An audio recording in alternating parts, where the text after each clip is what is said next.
இனி செய்திகளை விரிவாக பார்க்கலாம். சங்கரன்கோவில் அருகே சாலை வசதி, வடிகால் வசதி உள்ளிட்ட அடிப்படை வசதிகள் முறையாக செய்யப்படவில்லை என அப்பகுதி மக்கள் புகார் தெரிவிக்கின்றனர். தென்காசி மாவட்டம் சங்கரன்கோவில் நகராட்சிக்கு உட்பட்ட திருவிக புதுத்தெரு பகுதியில் 100க்கும் மேற்பட்ட மக்கள் வசித்து வருகின்றனர்.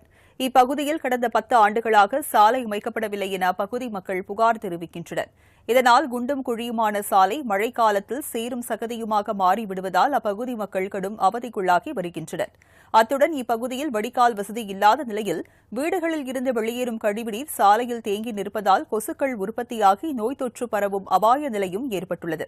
இதுகுறித்து பலமுறை புகார் அளித்தும் நகராட்சி நிர்வாகம் நடவடிக்கை எடுக்காத நிலையில் வாக்காளர் சிறப்பு சீர்திருத்த நடவடிக்கைகளை பார்வையிட வந்த தென்காசி மாவட்ட ஆட்சியரின் வாகனத்தை அப்பகுதியைச் சேர்ந்த பெண் ஒருவர் வழிமறித்து தங்கள் பகுதியில் சாலை வசதி, வடிகால் வசதி போன்ற அடிப்படை வசதிகள் இல்லை என்று ஆட்சியரிடம் புகார் தெரிவித்தார். இதுகுறித்து வட்டாட்சியரிடம் விசாரித்த ஆட்சியர் உரிய நடவடிக்கை எடுக்க உத்தரவிட்டார்.